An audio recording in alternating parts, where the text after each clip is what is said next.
pessoal, eu sou Ana Volpon e este é o Mindful Cast, onde mergulhamos no universo do bem-estar. Prepare-se para doses de saúde, equilíbrio e plenitude a cada novo episódio. Vamos nessa? E hoje eu estou com uma convidada muito especial, como sempre, porque aqui só tem gente especial e especializada. Ela é a advogada em família, especialista em negociações por Harvard Business School, escritora do livro, atenção ao título, Eu Odeio Advogados, Como Encontrar o Seu através das melhores histórias. Estou aqui com ela, a querida Niver Bosley Acosta. Ai, obrigada, Ana. Obrigada pelo convite, obrigada pela oportunidade, obrigada por ressaltar o meu livro, né? Tão polêmico e tão singelo ao mesmo tempo. É um prazer imenso estar aqui, poder conversar, trocar informações, ideias e, quem sabe, ser inspiração para alguém que está passando por algum momento difícil aí nas suas relações pessoais. Sem dúvida, Niver, é um prazer ter você aqui, uma alegria. E estava muito na expectativa desse nosso encontro, né? Que já está marcado. Olha, a agenda da Niver não é brincadeira. A gente aí tentou várias datas e finalmente conquistamos esse momento na agenda de Niver. Que, gente, é muito engraçado. Eu já vou começar aqui contando os fatos como eles são, entendeu? Eu sempre tive a Niver salva no meu celular como Niver Concilia. Para mim, Concilia era o sobrenome dela. E aí ela chegou aqui no estúdio, eu falei, nossa, Niver, você não tá usando, né, o seu sobrenome Concilia? Ela, Ana, essa é a minha profissão. É só o meu ofício, não é o meu sobrenome.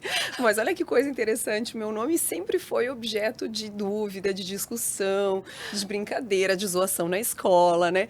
E hoje eu me dou conta que tu não é a primeira a achar isso, que o fato de eu ter surgido algum tempo atrás como Niver Concilia pressupõe que Concilia fosse o sobrenome. Imagina só eu, com o sobrenome Concilia, fazendo conciliações. Seria uma coisa realmente surreal. Extremamente perfeita, Perfeita, né? O né? match perfeito. Mas eu não fico ofendida se as pessoas quiserem, né, me atribuir a mim o sobrenome Concilia, tá ótimo, mas não, meu sobrenome é Bosley Acosta e Concilia é só o meu ofício. Só não, é o ofício. É o ofício, claro. E sabe quando vem no WhatsApp já o cartão de visita da pessoa e aí por algum motivo tava desse jeito, enfim, sabe Deus como que eu fiquei anos acreditando que a gente se conhece já faz um tempo, acreditando que o sobrenome dela era esse. Então, isso posto, vamos lá, Niver. Vamos lá. Me conta, da onde foi que surgiu a sua vontade de trabalhar? Porque assim, aqui a gente está falando sobre qualidade de vida e bem-estar, né? Então são pílulas de autoconhecimento. E você trabalhando como uma pessoa conciliadora, uma advogada conciliadora, eu já vejo aí um mega desafio, porque na verdade não é isso que a gente vê na maioria das vezes deste ofício. Então, me conta um pouquinho, e aí acho que você vai até entrar no título do livro. Como você chegou a esse ponto na sua carreira? Então, Ana, acho que autoconhecimento também seria uma palavra a se suscitar. Nessa minha jornada de ser advogada, eu acabei me expondo, né, sendo exposta a várias situações conflituosas, não só relativas às questões pessoais, de conflitos pessoais, mas empresariais e tudo mais. E aí, quando a gente, né, se empenha numa profissão, eu era uma acadêmica totalmente entusiasmada com o que seria a magnitude da advocacia, tive lá os meus primeiros contatos com o que era ser advogada. E entendi, claro, aqui estou resumindo de uma forma muito sintetizada, que eu poderia fazer mais sendo advogada do que, às vezes, impulsionar processos ou usar minha criatividade, o meu know-how em fazer peças processuais e submeter ao judiciário para que ele decida, né? Então, vendo que nessa configuração mais tradicional, a desenvoltura do advogado não era tão utilizada. Sim, Por- fica um pouco engessado, Fica né? O processo engessado. todo. E eu não falo só engessado no sentido de, nossa, o processo não anda. Quando a gente fala em questões familiares, e aí foi o meu foco, depois de alguns, né, de alguns acertos e desacertos na profissão, a gente está falando sobre questões extremamente relevantes e que podem repercutir durante anos na vida dessas pessoas, enquanto elas delegam as suas demandas para o judiciário. Um judiciário que tem milhões de casos para ser julgados e que não vai dar total atenção para aquele caso como aquela família merece. Claro. Então, eu acabei desenvolvendo uma advocacia mais ativa. E por que ativa? Porque eu preciso, primeiro, vender essa ideia para o meu próprio cliente. Que ele pode, mesmo dentro de um conflito familiar, manter autonomia. Sim. E decidir por ele. Né? Porque quando eu tenho um conflito, e o que é um conflito?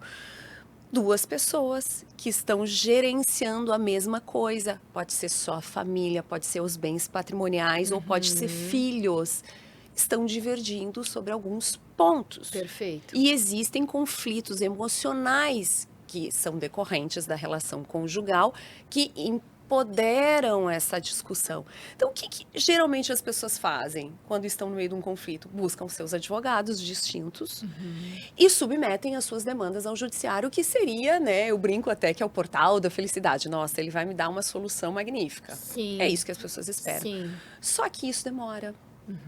E aí eu preciso realmente entender que a minha solução não vai vir rápido. E não só, aí fazendo uma parte, não só demora, como quando você submete os seus conflitos para um advogado específico e a outra parte para outro específico, você adiciona mais conflito ao que já está conflituoso. Claro. Geralmente, né? Não podemos geralmente. generalizar, mas... Não, a maioria das vezes sim, porque a advocacia, ela hoje a gente vê profissionais que têm uma habilidade muito maior em negociar. Quando eu falo negociar, não falo negociar pela barganha, mas negociar para tentar chegar a uma composição.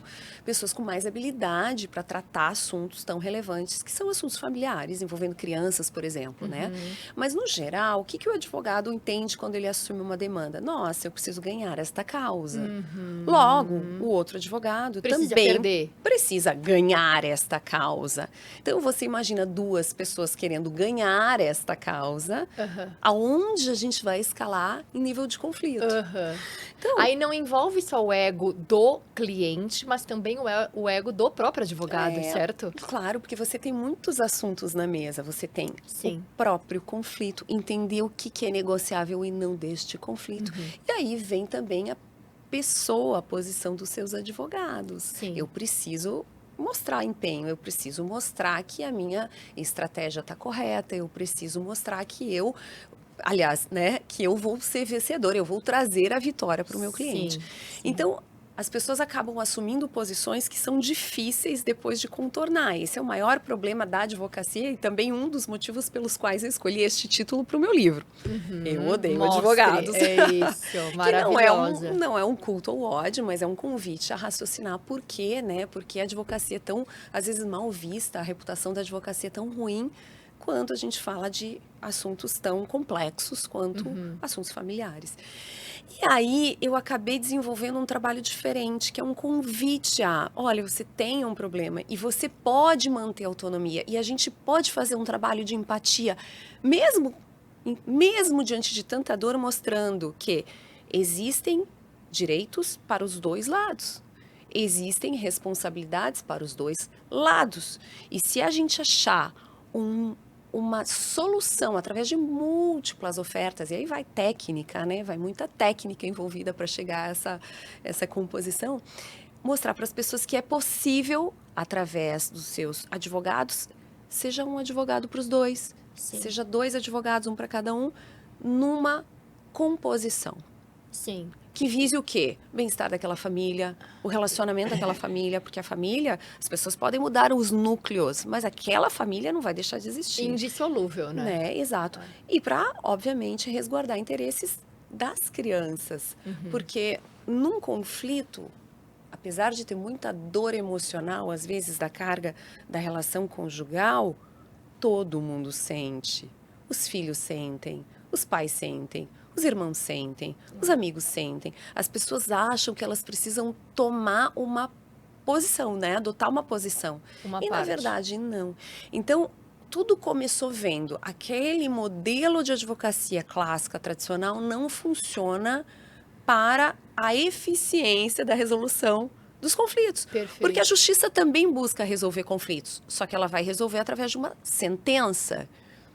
O acordo resolve através da decisão voluntária das partes, né? Exato. E aí, quando você chega numa decisão voluntária, todo mundo fica mais acomodado naquela dor, porque a dor ela pode continuar existindo e muitas vezes vai. Mas pelo menos você fica mais acomodado naquilo, né? Mais satisfeito, vamos assim dizer, na medida do possível. Sabe o que envolve? Vou te fazer uma pergunta para a gente trocar aqui.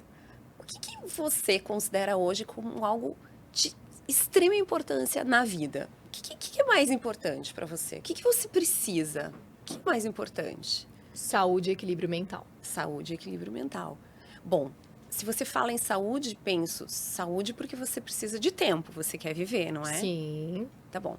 Então, se tempo é o seu maior ativo, por que você vai empenhar tempo numa discussão que vai te tirar energia, equilíbrio emocional, saúde e de todos à sua volta? Para mim, Ana, tempo é o maior dos ativos de qualquer pessoa. Nossa, é algo que não existe outra moeda mais valiosa, né? E aí, se eu te disser, diante de uma complexidade, de um problema instaurado, você pode minimizar a sua dor e o seu tempo na resolução dele. Ou eu posso estender, eu posso usar tempo que eu tenho da minha vida, minha saúde, para guiar, esperando uma decisão de um terceiro. O que você faria? A primeira alternativa, sem dúvida alguma. Porém, eu hoje estou nessa situação de enxergar essa alternativa. Porque, na verdade, a sociedade como um todo vem de uma sociedade doente, adoecida e extremamente conflituosa e reativa. Então, a maioria das pessoas tem grande dificuldade em enxergar que essa primeira opção é a melhor opção, certo? Esse é o maior desafio da minha função nessa configuração. Sem dúvida, é uma função muito mais educativa, de trazer esse olhar. Por isso é tão bacana a gente estar falando sobre isso neste tipo de canal. Porque se a gente quer transmitir para a maioria das pessoas que existe equilíbrio real e possível na sua vida, como ela é, né? Assim, claro que você vai ter que ter mudanças, mas na sua vida de hoje, você não precisa esperar uma próxima vida ou nascer no Tibete e virar um monge tibetano para que você tenha equilíbrio. Não! Claro. Você pode ter equilíbrio hoje na sua vida sendo quem você é. Só que aí você precisa dar alguns passos no caminho do autoconhecimento e da autodescoberta. E claro, aí vai o nosso papel também como ser humanos de mostrar caminhos.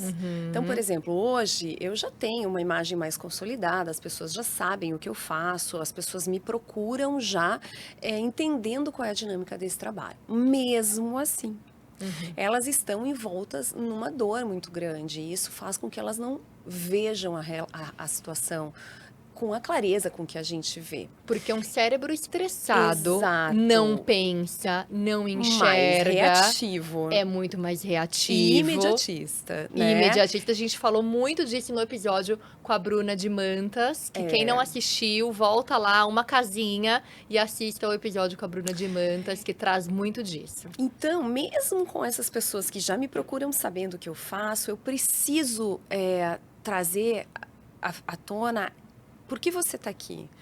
Por que nós vamos fazer desse jeito? Ah, mas eu estou revoltado. Fulano me disse isso, ciclano me disse isso. Eu tenho um amigo advogado que falou que está esperando aqui, que ele está com a ação pronta. Então, eu preciso o tempo inteiro mostrar, olha só, tu tem este caminho. Ele é viável? Sim, ele é viável. Ele vai te trazer solução imediata? Não, não vai te trazer. Aparentemente, sim, porque você vai delegar para alguém poderes para te representar e aí você vai fingir que nada está acontecendo, mas vão passar aí uns 6 anos pelo menos, até você resolver as coisas, né? Então, eu preciso, mesmo para pessoas que já entendem a dinâmica do trabalho, fazer esse processo de educação. Então, imagina quem nunca entendeu ou nunca viu esse processo ou não entende como isso funciona. Então, eu preciso resgatar essa pessoa, né, daquele senso comum de que só a justiça, o judiciário é que vai resolver meu problema, para arregaçar as mangas, mostrar para essa pessoa que ela pode fazer isso, que tem pessoas habilitadas no processo e muito habilidosas que podem fazer isso por ela e com ela, porque o processo de conciliação não é feito somente pelo advogado. Ele é multidisciplinar. Todo mundo se envolve. Sabe o que eu acho muito lindo? Porque é uma analogia muito forte do que eu trago nas minhas redes sociais. Porque o processo, quando vai para o judiciário, é como a solução de prateleira da farmácia. Que você, porque está estressada ou porque você não consegue dormir, que você vai lá e pega um remédio da prateleira e acha que está tendo uma solução imediata. É a mesma situação quando você parte para o judiciário. Você lavou as suas mãos, você fez tudo que você podia fazer, pronto, passou a bola para frente e aí você desapega da solução. Quando, na verdade, quando você busca pelo caminho do autoconhecimento, que é muito mais trabalhoso, árduo, na verdade, dá trabalho. Eu falo, gente, aqui não tem solução de prateleira, dá trabalho, só que é um caminho muito mais pavimentado, é um caminho muito mais concreto e que vai te levar a soluções que, gente, sem sombra de dúvida alguma, são soluções mais viáveis, mais acertadas, mais assertivas. E é isso, assumir as rédeas da sua própria vida e dos seus BOs e fazer a coisa ser contornada ou ali conciliada, né, de uma maneira que realmente abranja os interesses de ambas as partes, e não só das duas partes, mas da família como um todo. Exatamente. Elucidei, assim, de uma maneira, trazendo para o português, aí, o português de mindfulness. Muito! E até trazendo esse contexto, porque as pessoas falam muito, isso realmente chama muita atenção, né? O fato de ter esse background, que é Harvard, né? Então, ser especialista de negociações formada por Harvard. Olha que interessante. A gente, às vezes, precisa ir fora para entender como é a dinâmica para poder aplicar aqui. Mas, fora do país, nos países mais desenvolvidos, não é comum eu delegar assuntos tão importantes, pessoais ou econômicos de grande magnitude para outras pessoas. Olha aí. Né? Então, por que surge o contexto, né, profissionais especialistas em negociações? Porque eu vou lá, de forma privada, chamo pessoas para negociar para mim, e aí eu resolvo a situação sem que isso se torne público, sem que eu dependa do judiciário. Então, trazer isso de fora foi interessante para as pessoas verem, porque Harvard, de fato, é uma chancela muito interessante, porque, obviamente, tem muito estudo, tem muito empenho aí. Mas a gente traz de fora isso. Fora, ninguém submete assuntos tão relevantes a público ou ao judiciário. As pessoas resolvem elas mesmas, né? Através de casa, profissionais habilitados para fazer isso. Sim. Então, o trabalho da conciliação, que é utilizar um pouquinho de cada técnica que existe para a gente compor interesses, é resolver, e apenas aqui no Brasil, eu preciso fazer isso, levar ao judiciário para homologar a minha decisão, para ter um carimbinho. É isso que a gente faz. Então, você imagina o grande trabalho que tem desenvolvido em prol da solução de conflitos. Sim. E aí eu vou te dizer, conflitos pequenos que para aquela família é gigante, ou conflitos gigantes que para determinadas famílias são mais fáceis de resolver. Sim. Né? Mas tudo assim, com um trabalho, como eu falei, multidisciplinar. Todos envolvidos. Não adianta eu procurar um advogado para tentar resolver o meu processo e não me envolver nele. É porque a questão é justamente essa, né? As pessoas não estão habituadas a se envolver com a própria dor, elas se anestesiam. Então, elas têm várias válvulas de escape. No caso de qualquer situação, não só de conflito, mas de conflito interno, né? Nem estou falando aqui de uma separação, estou falando de conflitos internos. Então, poxa, doente, adoecida, estressada, com burnout, ou com depressão, ou com crise de ansiedade. E aí as pessoas geralmente fazem o quê? Netflix, bebida, álcool, drogas, ou sexo, enfim. Sim. São muitos subterfúgios possíveis e cabíveis, né? Cabíveis. Cada um sabe o que faz na sua vida, hein, gente? Mas, cabíveis. Ótimo, possíveis. Né? Possíveis.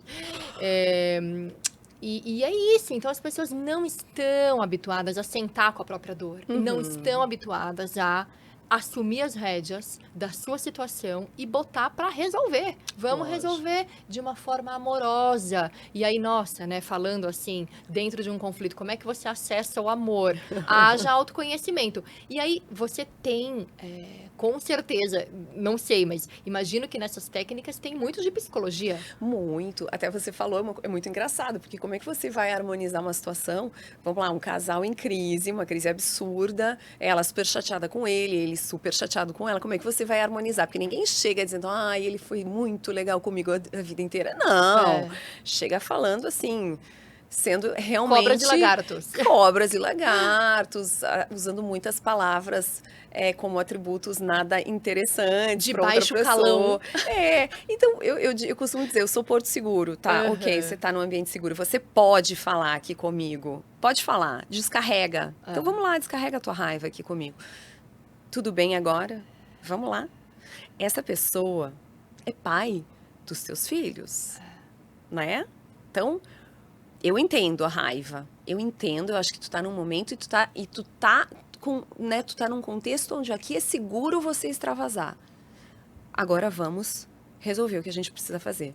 Então, às vezes, e claro, tô resumindo, né? Mas eu preciso entender que a pessoa está com dor e que ela não vai ser racional a ponto de entender, não, de fato eu só vejo pontos positivos nessa outra pessoa. Óbvio que não. Ela quer que o outro morra, ou ele também, É. né? Então, de acomodar essa dor, colocar ela nos lugares certos, na hora certa. Por exemplo, na minha dinâmica, existem profissionais que gostam de colocar o casal junto, quando o advogado atua em prol dos dois ao mesmo tempo. Eu não gosto, porque apesar de eu entender que eu tenho habilidades para acomodar emoções das pessoas, eu não sou psicóloga. Eu não tenho técnica para intervir numa briga Ali, corporal, na tua frente. inclusive, né? Sim. Então, eu preciso entender que cada especialidade detém a sua expertise. Eu conheço muito da psicologia, eu adoro, é um ramo profissional que eu admiro e eu não acho que o meu ande sozinho. Eu preciso de profissionais que tenham essa expertise junto comigo. Mas eu sei acomodar e sei qual é o meu limite também. Então, por exemplo, eu gosto de trabalhar com casais, mas eu jamais coloco os dois sentados juntos, porque em algum momento talvez isso possa sair do meu controle, né? Mas sei acomodar a dor de um, sei acomodar a dor de outro. Por exemplo, nesse contexto, trabalhando para duas pessoas, às vezes a gente escuta confidencialidades que não têm que ser passadas para outra parte, que não fazem... senão você vai virar uma Maria leve trás, Exato, né? uma alcoviteira, fofoqueira, já pensou, né? Então, Não, e eu tenho certeza que tem partes que falam, fala isso pra ela, fala isso pra ele. E aí você tem que ser realmente um bom filtro. Exato, mas isso é técnica, então saber escutar, saber daquele discurso todo, o que é a dor da pessoa, o que não é negociável para ela, o que não é negociável. Então, pensar informações de um e de outro para chegar a essa composição. E acomodar a dor, porque todo mundo que passa por uma situação de conflito, necessariamente, aqui falando de divórcios, né, sendo um pouco mais objetiva, necessariamente vai passar pelas fases que são equiparadas às fases do luto. Necessariamente vai passar. Eu não passei, passou, velada, sozinha, chorando em casa, ou ele chorando em casa, ou ele, extravasando com amigos, mas passou. Às vezes, quando a pessoa verbaliza o divórcio, a outra vai passar, e eu preciso equalizar fases, porque você concorda comigo? Se um já tiver superado, o outro não superou, o outro vai ter que esperar? Então, às vezes, entender... E talvez seja nesse ponto que você me questionou, né? Como eu consigo, com um olhar um pouco mais condescendente para as pessoas, talvez usando um pouquinho da expertise da psicologia, entender quais são as fases, o que fazer, o que falar, o que escutar. Claro, isso vem de muito trabalho. Eu trabalho há alguns anos com isso. É uma arte, né, Níver? É uma arte. É tão bonito esse trabalho que você faz. E assim, eu posso dar um testemunho aqui, que eu já contei em outros episódios, que eu nunca falei disso. Mas em outros podcasts que eu fui convidada, quando eu tive abertura e tinha contexto, eu já contei sobre isso. Mas aqui tem tudo a ver. Em 2017, a gente está em 2024. Em 2017, eu e meu marido nos separamos. E nós ficamos 1 ano separados, exatamente, de janeiro a janeiro. E quando a gente se separou, quando eu comuniquei, né, que eu gostaria dessa separação, a gente foi direto para terapia, do Alberto Hans. Não sei se você conhece, ele é um terapeuta comportamental. Já ouvi Fizemos falar. algumas sessões com ele. E foi ele, nos bastidores a gente conversou e na hora eu não me lembrei desse fato, mas foi ele, um psicólogo, então, em comportamento, especializado em comportamento, que indicou um advogado conciliatório. Uhum. E este advogado conciliatório, que infelizmente agora no momento eu não me recordo o nome, mas foi este advogado conciliatório que tinha uma técnica diferente da sua, porque ele atendia nós dois juntos e que em alguns momentos eu me sentia ali incomodada, mas ele fez um trabalho tão excepcional que a gente chegou aos finalmente de um acordo, passamos esse documento para o juiz e ali eu estava e ele estávamos divorciados. Uhum. Porém, não. Quando a gente... Então, poxa, lá depois de 1 ano, eu vi com muito autoconhecimento, realmente ali aprofundamento na minha própria dor. Eu entendi que, poxa, tudo que eu buscava eu já tinha, que talvez tivesse ali uma faísca de possibilidade de uma reconciliação. Eu fui então procurar o meu marido, que não era mais marido, e falar com ele. Ele na hora, não, vamos voltar, vamos. E vamos indo. Ele falou, vamos indo. Eu falei, não vamos indo. A gente vai voltar para terapia. Porque a gente tem que acomodar tudo isso, a gente tem que ressurgir com uma nova relação. E aí a gente voltou realmente com uma relação muito mais madura. Eu entendi toda a minha parcela de idealismo, de culpa, vamos assim dizer, de idealismo, de uma relação idealizada. Então, o que eu buscava... E atribuímos grande parte dessa possibilidade de reconciliação a esse processo com o advogado conciliatório, que foi fenomenal. Uhum. Ele foi fantástico, ele foi necessário. Uhum. Se não fosse ele, se a gente tivesse partido para outro tipo de abordagem, que antes eu fui consultar, uma outra abordagem, não senti que teve ressonância, e aí, graças ao Hans, veio esse outro nome. Se não fosse isso, acho que a gente não estaria mais junto. E olha o impacto que isso teria na minha vida, na vida dele, na vida dos nossos filhos. Não, e uma coisa que você me disse, né, Ana? Vocês não sabiam que o divórcio não tinha sido homologado. Não sabíamos. Então, vocês não chegaram sabíamos. a se divorciar de direito, de fato, né? porque... Só de fato.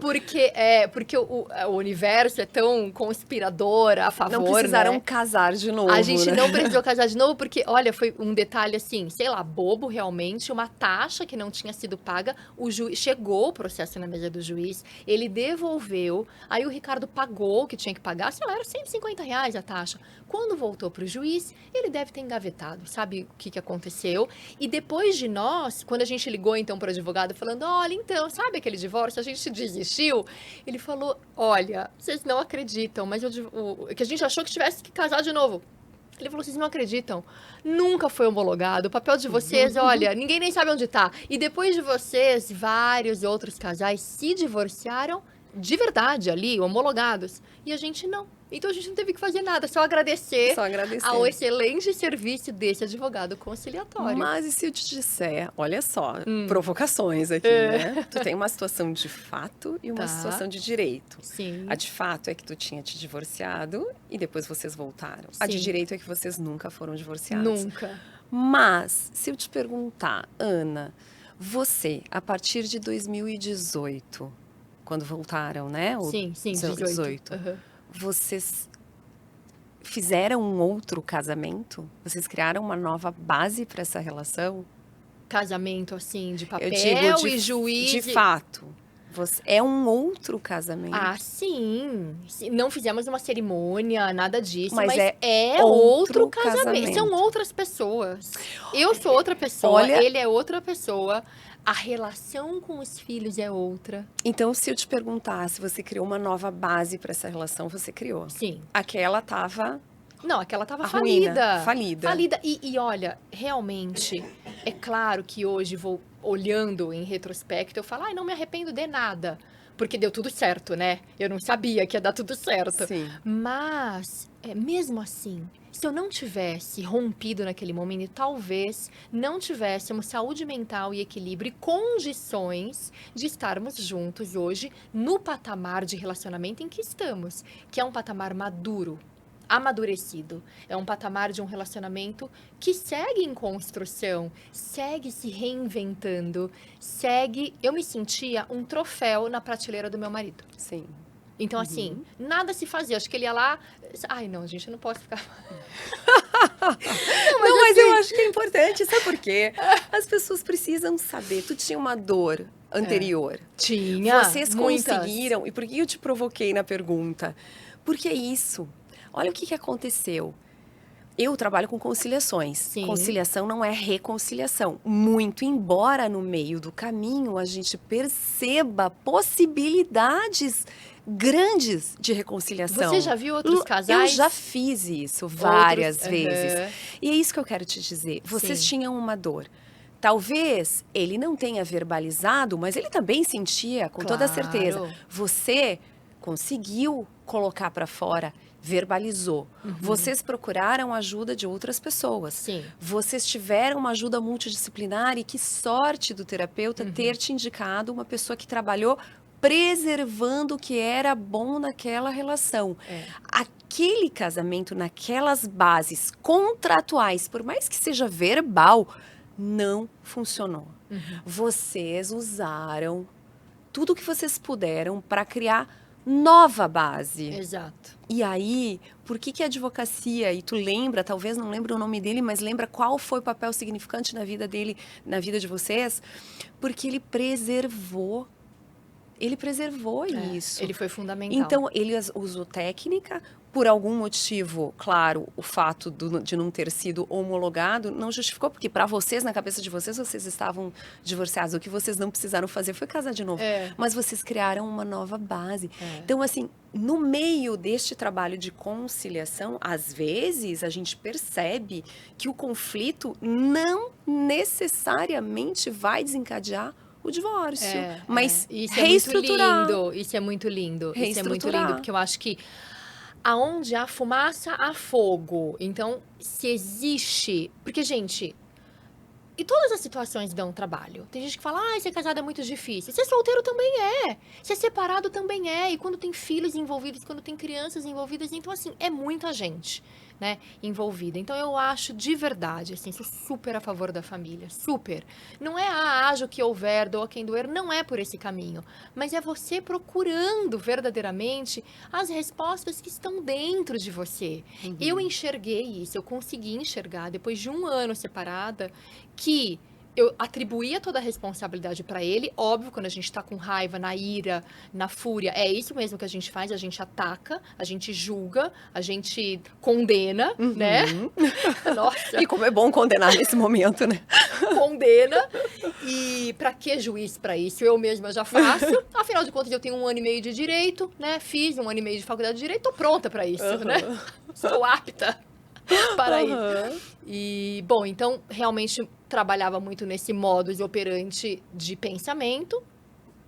E depois eu entendi com a dor, com o sofrimento, com a busca incessante pelo que eu já tinha minha família, já tinha meu marido, que eu tinha que mudar. Eu tinha que mudar as minhas expectativas, a minha mentalidade, a minha forma de agir, de reagir, de reacionar, que não estava legal. Que eu podia responder à vida de uma maneira muito mais alegre, muito mais coerente e muito mais assertiva. Então eu tive que fazer o quê? Me redescobrir. E não só pavimentar e construir uma nova relação, mas me redescobrir. Porque eu sinceramente acho que você não consegue uma relação saudável se você não se conhece. Claro. Não é verdade? Com ninguém. Às vezes as mulheres, eu falo mais voltada às mulheres, porque vejo mulheres em condições mais... de fragilidade. De fragilidade, mais submetidas àquele relacionamento, vulneráveis. E é bonito o trabalho de... Enquanto a gente resolve, vou usar essa palavra, resolve o conflito, mostrar como essa pessoa tem capacidade de se regenerar, de mudar, de ser mais autônoma, de assumir responsabilidades, sim, entender a extensão dos seus direitos e do direito da outra pessoa e se ver diferente naquela relação. Eu tenho um caso muito particular que quando ela me procurou, ela estava numa situação muito delicada, muito vulnerável. Não sabia o que tinha de patrimônio, 2 filhos pequenininhos, estava afastada do trabalho, obviamente, porque, né, direcionou o seu esforço para a família. E aí ia se divorciar e ia ficar sem nada. Não sabia o que tinha, o marido detinha todas as informações patrimoniais, e aí foi lá e cancelou cartão de crédito, sabe? Faz aqueles atos que são, assim, um chamariz para um advogado litigante. E aí a gente conseguiu ir compondo aos poucos, conseguimos organizar, nós conseguimos fazer um divórcio que, no meio do caminho, foi convertido para litigioso por um outro advogado sorrateiro, conseguimos converter para consensual. Olha. Fizemos um acordo e hoje eles estão se relacionando, conversando sobre a nova base porque eles vão casar de novo. Ai, gente, Só eu fico emocionada. eu acho também lindo, fico. acho lindo, lindo, lindo. Só que lindo, ela lindo. tá diferente, porque ela fala agora, eu sei o que eu quero. Eu sei o que eu tolero nele. Eu sei o que eu tolero em mim. Eu sei aonde eu errei. Eu sei aonde eu fui permissiva. E eu sei aonde ele errou.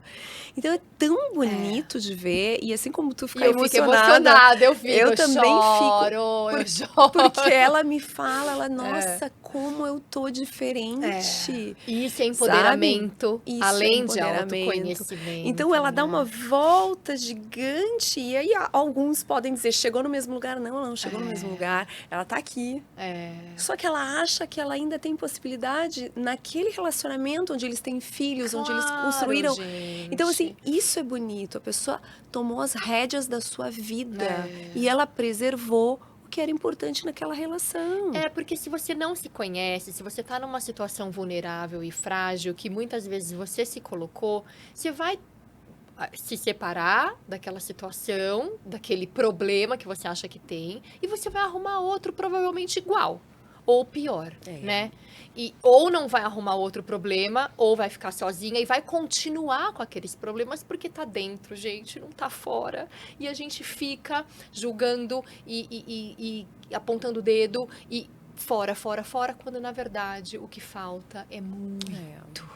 É muito aqui. Se a gente não trata, a gente acaba perpetuando esquemas, né? Esquemas, exato. Então, essas crenças limitantes, esses esquemas que a gente foi ensinada, né? Principalmente nós mulheres, quanta limitação nos foi colocada, nos foi imposta. Exato. E nos é dada de exemplo até hoje, porque a gente tem poucos exemplos de mulheres, ainda são poucos os exemplos de mulheres bem-sucedidas, de mulheres que conciliam carreira, família, filhos. É difícil, né? Difícil, não é, Nível? É difícil, mas eu acho que precisamos estar encorajadas entrando até num assunto mais delicado, né? Feminismo e machismo. Muito se fala, nossa, eu sou feminista, achando que isso só empoderar a mulher. Existem circunstâncias de gênero que nunca vão ser iguais. Claro. Por exemplo, a mulher, ela passa por uma gestação, ela fica vulnerável, ela precisa ser protegida. Ela ser protegida é que vai trazer igualdade. Claro. E não tolir isso, essa proteção. Mas se cada um adotasse, tirando o feminismo e machismo, claro, estou falando aqui de uma forma muito sucinta, porque existem problemas por trás disso de muita complexidade. Mas se cada um usasse da sua potência para agregar o outro, sendo parceiros na relação, sendo parceiros na criação dos filhos, eu não teria esse tipo de problema. Sim. Sabe, quando você assume em parceria, eu vou resgatar alguém, eu vou ajudar alguém, eu vou fazer um trabalho, eu vou empenhar o meu melhor esforço para que essa família dê certo. Isso, em prol de né? Todos. Então, se as pessoas adotassem essa postura, não importa se é homem, se é mulher, se são dois homens, duas mulheres, cada um com a sua possibilidade, fazendo o melhor por aquele relacionamento, tudo daria certo. Possibilidade de habilidades, né? Porque tem pessoas, independentemente do gênero, que têm habilidades para uma ou outra questão. Então, empregar as Exato, as suas habilidades. melhores habilidades. E Isso. também, Ana, uma coisa importante, né? Não sei se você vai concordar comigo. Sim. No relacionamento entre casais, existe muita questão do amor romântico. Ah, então, era isso aí que eu Não tinha, é? aquele mundo cor-de-rosa. Que é lindo, vamos viver. É muito bonito É, viver mas esse amor. é bem pouco prático e durável, né? Mas Porque eu e acho que... se eu utilizar, se eu não deixar que isso esmoreça? Dentro daquela, né, aquele contexto, conhecer alguém, estamos nos relacionando, o relacionamento é maravilhoso, existem algumas falhas, algumas coisas legais, outros ajustes que eu preciso fazer, mas não sonegar que isso é uma relação que vai ter reflexos civis, jurídicos. Então, desde cedo, por exemplo, um casal onde a mulher vai engravidar e ela vai sair do mercado de trabalho. Eu não vou ficar pensando, ai, ele é tão legal, será que ele vai me ajudar depois? Ai, olha só como ele é parceiro agora. Então eu não vou falar nada agora, porque se eu falar ele vai ficar chateado. Ou ele, ai, eu não vou falar nada, porque se eu falar eu vou ser obrigada a fazer alguma coisa. Vamos conversar abertamente. as Eu vou pessoas- ter um filho, nós vamos ter um filho. Né? Eu vou sair do mercado de trabalho. Como é que ficaria a nossa vida, né? Porque eu vou me afastar do mercado de trabalho e depois para voltar. E se acontecer alguma coisa no nosso relacionamento no meio tempo, você me ajudaria? Como é que nós faríamos? Vamos regulamentar isso? Vamos resguardar Sim. direitos? Porque dentro dessa relação toda linda que está surgindo, vai haver repercussão. Então, ter consciência, isso faz parte do crescimento, da evolução, ter consciência de que eu preciso entender aonde vai obrigações e direitos, quais Sim. são as minhas obrigações, quais são os meus direitos dentro desse relacionamento. Então, isso é importante também, dentro do amor romântico, de quando surge aquela relação, de conversar abertamente. Vamos pontuar como vai ser daqui para frente, se a gente tomar determinadas atitudes que vão nos vincular para o resto da vida, como ter filhos, por exemplo. Eu acho que a gente está bem mal acostumado em relação a isso, principalmente nós aqui latinos, a gente tem muita dificuldade em conversar abertamente sobre questões difíceis, porque um diálogo de questões difíceis, assim, colocando, porque não são diálogos corriqueiros, né? A gente tem que sentar e conversar sério. Acho que a gente tem muita dificuldade. Em países mais desenvolvidos, acho que as coisas são mais abertas e os diálogos são mais diretos Claro. até nesses pontos, né? São mais práticos. E até fazendo uma brincadeira, né, Ana? É que às vezes a gente foi criada para casar, mulheres são criadas para casar, famílias, né? Os homens também para criar famílias, constituir suas famílias. Então a mulher está chegando lá pelos 34, 35 anos, nada ainda, né? Começa a ficar tenso. E aí, de repente, ela começa a se relacionar, vai pianinho naquela relação, porque não nada pode dar errado, afinal, estou prestes aqui a constituir, talvez, um relacionamento mais duradouro e uma família. Então, não vou falar sobre assuntos delicados. E aí, quando é pedido em casamento, gente, eu fui pedido em casamento, eu não posso quebrar. Esse né? encanto, Esse essa encanto magia. para falar sobre Vamos questões falar jurídicas. da festa, da mesa do doce. Né? Então é muito difícil. Imagina, quanto Qual mais é o chamar um momento? advogado para falar sobre isso. Vai Qual é o momento arruinar. ideal, né? É, o momento ideal é no primeiro dia, quando começa essa relação. Gente, vocês prestaram a nota, viu? Ai, meu Deus. É, porque deixar para o dia do casamento, eu já vi questões que foram tentar, né, na tentativa de secar questões importantes no dia do casamento, correndo o risco de acabar com a festa de casamento por conta disso. Então, eu não deixaria para o último momento e não tiraria o encanto dele, obviamente. Então, eu acho que desde o primeiro momento, conversar. Claro, a pessoa conhece, alguém não vai sair falando sobre questões jurídicas, porque também vai dar errado. Mas entender que são assuntos importantes para a gente falar ao longo do relacionamento.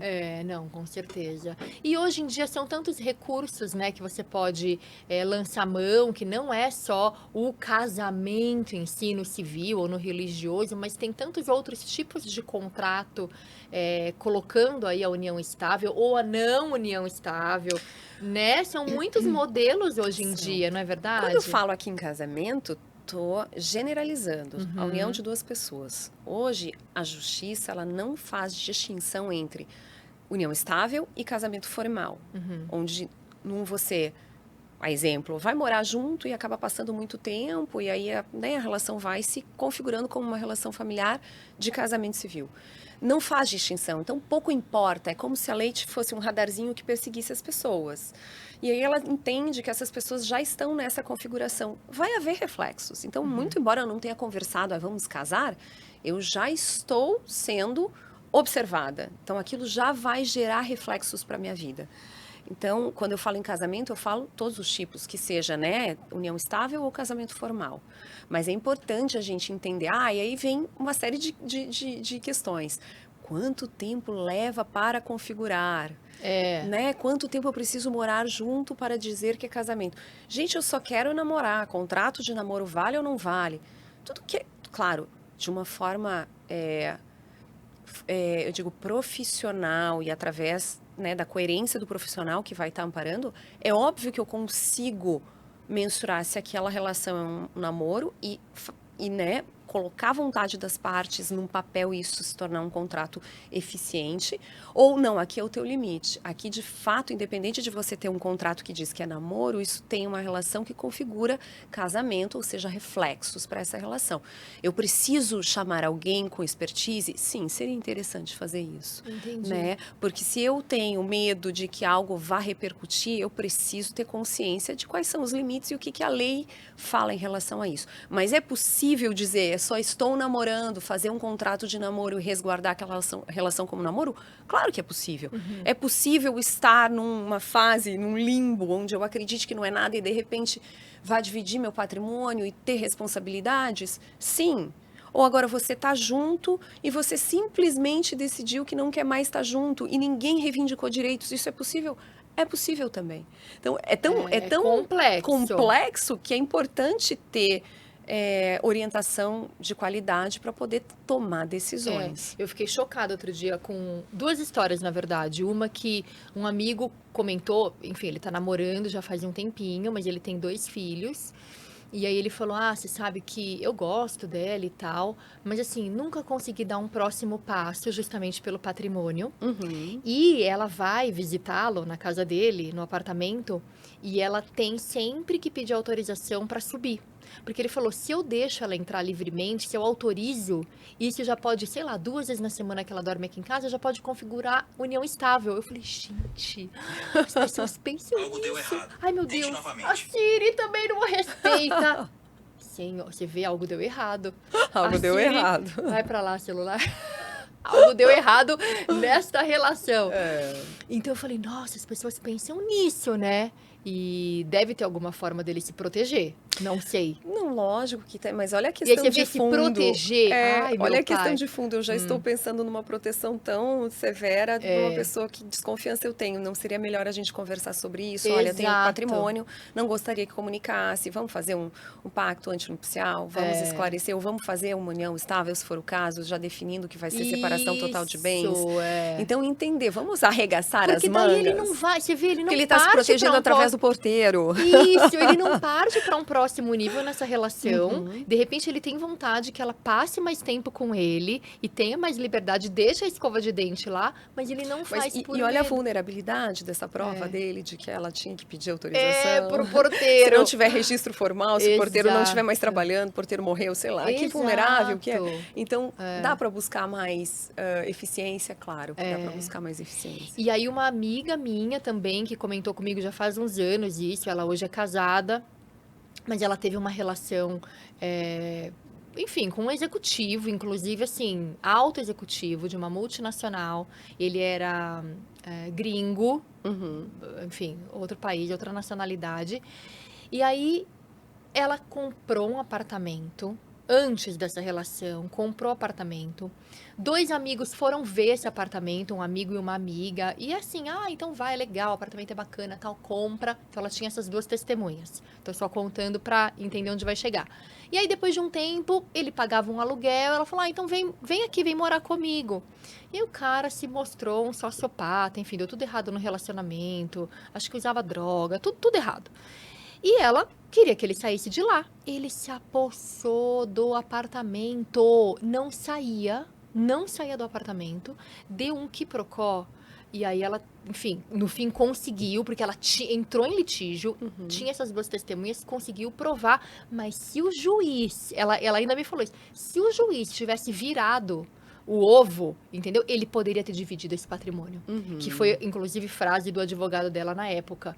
Então, Claro, é que se complexo, você compra né? um apartamento, é claro, a gente entra em detalhes que precisam ser dissecados com mais, eu digo, mais transparência e tendo noção do que de fato Sim, do aconteceu. todo, Mas se você compra um apartamento, por exemplo, e vai morar nesse apartamento e fica pagando parcelas desse apartamento ao longo do relacionamento, por mais que você tenha comprado antes do casamento, possivelmente essas parcelas pagas serão comunicáveis.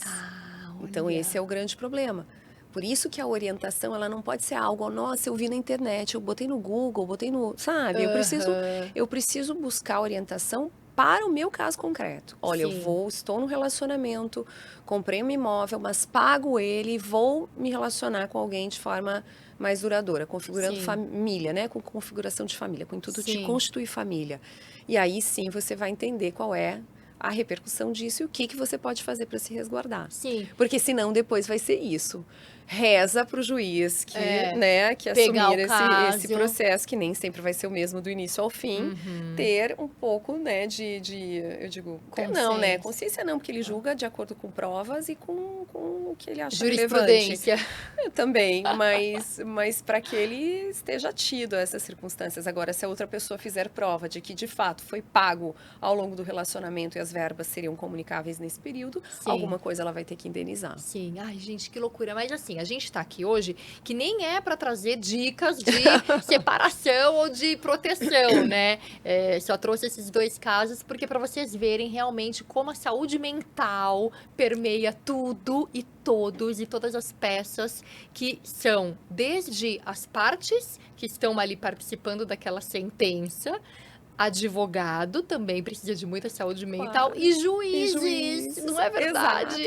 Não, e tudo isso porque, né, Ana, isso é eu digo, na verdade, um exemplo do porquê que quando a gente fala em advogados, questões familiares, começa a surgir um monte de dúvidas. Porque essas dúvidas nos inquietam.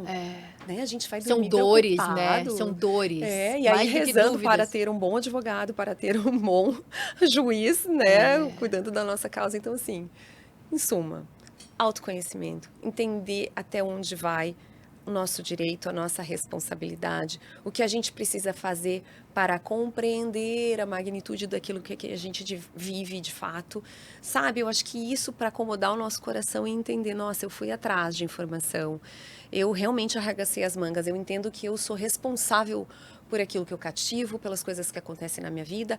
Não é para todo mundo isso, tem pessoas realmente que são muito vítimas, mas agora eu sou vítima, eu preciso sair dessa posição de vulnerabilidade. Como é que eu faço? Eu preciso ir atrás, né, de restaurar minha vida, de entender o que eu posso fazer para melhorar. Então, é isso, eu acho que o teu trabalho, o meu trabalho em prol de pessoas que estão passando por momentos delicados da sua vida, que refletem em todas as áreas, profissional, pessoal, né, e além, né, então assim, a gente poder dizer que existem profissionais e que existem recursos, mas que a pessoa precisa dar um primeiro passo. Sim, e assim, tudo tem solução, só não existe solução para a morte, né, tudo tem solução, mas será que aquela foi a melhor solução?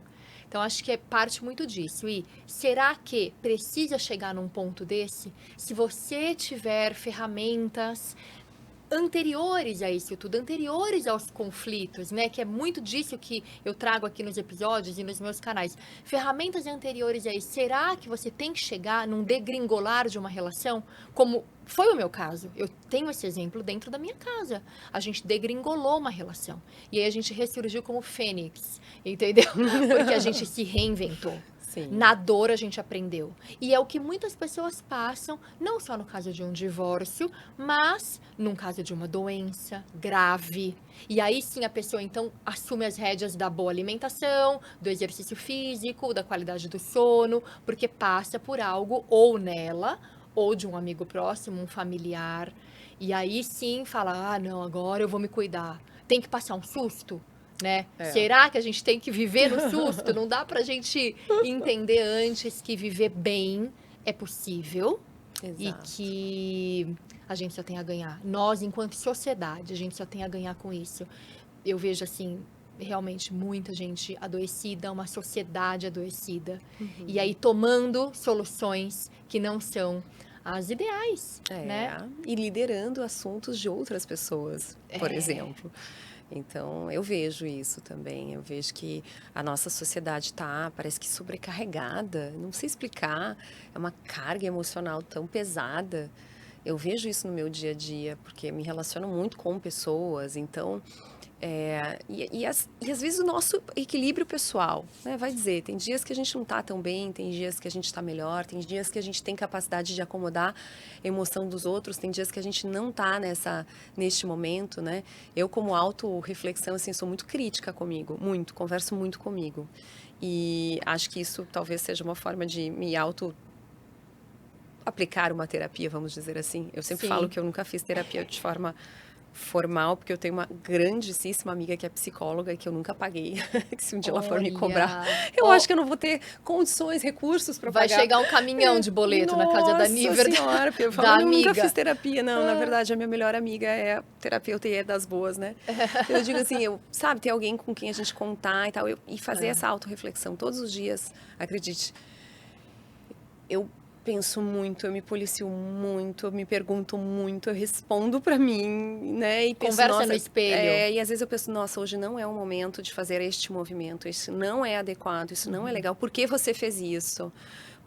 O que né, isso vai repercutir dessa tua decisão? Então, a gente fazer uma autorreflexão é legal, né? Mesmo às vezes eu reconheço, eu tô realmente errada. Como é que eu vou fazer para resolver isso aqui? É difícil, né? A gente dizer que tá errado. Eu ia justamente te perguntar isso, assim, dentro da tua expertise, de todo esse repertório que você estudou e que você traz de vida, de vivência dos casos que você já acompanhou, como você dá uma orientação para as pessoas para que tenham bem-estar e que consigam acomodar as dores junto com soluções práticas para o dia a dia. Por exemplo, às vezes a pessoa vem e me fala uma situação, a gente está no meio da negociação e aí a pessoa que eu represento, nossa, eu fiz uma coisa errada, eu fiz isso. Eu falei, por que você fez isso?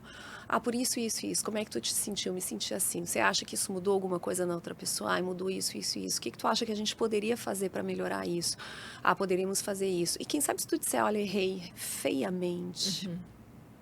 Me desculpa. Caguei. Total. Então, às vezes a outra pessoa que já está chateada por conta do deslize, né, enfim, extrapolou os limites, escutar. Nossa, eu errei mesmo, errei feiamente. Me desculpa. Mas fazer esse trabalho de mostrar, nossa, eu realmente passei desse limite, eu não podia ter feito isso. Mostra de uma forma relevante que todo mundo pode fazer a mesma coisa. Reconhecer que errou. Errar, né? Em primeiro lugar, errar, porque somos humanos, não é verdade? Exato. Não é pra, tá bom, então vamos sair errando aí, tá tudo bem. Não é isso, mas acontece. Exato. O erro acontece, a gente tá passivo, somos humanos. Exato. Ou de dizer, nossa, de fato essa pessoa errou, mas ela não tá entendendo que ela errou.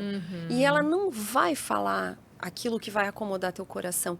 Então, vamos buscar através de um outro recurso que a pessoa entenda que aquele comportamento não vai ser legal, porque ele não vai trazer benefício. Então, ajudar a pessoa a percorrer aquele caminho, entende? O tempo inteiro eu tô fugindo do conflito. Na verdade, eu tô não do conflito em si, mas da batalha, né? Daquela guerra. Tá. Porque a gente do embate, né? Quando você faz isso, eu penso em embate. Então eu tô o tempo inteiro num campo minado. Contornando, mostrando, buscando, resgatando as pessoas. Às vezes, vem cá, vem comigo, eu sei que tu não tá enxergando isso, mas eu tô, vem, segura aqui, é isso. Então, assim, é o meu papel fazer isso. Sim. Mas é o meu papel fazer comigo também. Sim. Porque às vezes eu estou negociando com outro advogado. E às vezes eu estou tão envolvida com aquele caso e eu posso deixar passar desapercebida alguma coisa importante. Então a autorreflexão para mim nos casos que não são meus pessoais, mas que eu estou resolvendo, é importante. Porque você imagina eu empoderada por alguém, assumindo as dores daquela pessoa e indo negociar por ela. Vai ser um desastre. Então, essa... Passionalmente envolvida. Exato. Aham. Então, o tempo inteiro eu fico, não, Respira. respira. Respira. Respira, toma um Red Bull, escuta uma música. Não, gente, a Niver, peraí, pausa dramática. Porque a gente já tá, assim, encerrando o podcast, mas eu preciso falar isso pra vocês. Ela chegou aqui, eu falei, Niver, tem café, e tem café descafeinado, você aceita? Ela, não, vou no café, cafeína mesmo. Falei, aí eu contei, né? Eu falei, eu não posso tomar, tal, porque eu sou super agitada, se eu tomar eu fico o diabo da Tasmânia. Ela, falando mansamente deste jeito, ela toma uns 5 cafés por Eu dia? tomo bastante café E toma por Red dia. Bull, gente, Red Bull. assim, tipo, Aham. se eu faço isso, vocês vão me ver dançando pirueta aqui em cima da mesa, entendeu? Sem a menor condição. Não, e eu tô assim, às vezes eu tomo Red Bull, vou falar Red Bull, porque as minhas amigas estrangeiras me Red cortam, Bull. né, quando a gente põe um abrasileirado aí no nome. Às vezes eu tô assim, ó, de tanto que eu já tomei. E eu tô falando assim, então, veja bem. Muito calma Será ela. que é o caminho pra gente adotar? Mas não, no geral eu sou muito calma. Eu sou muito calma. Mas eu sou calma. muito ponderada. Muito trabalhada no autoconhecimento, a Niver, gente, olha. Tenho minhas válvulas de escape, mas às vezes eu preciso estar nos meus momentos, né? Eu preciso me auto-questionar.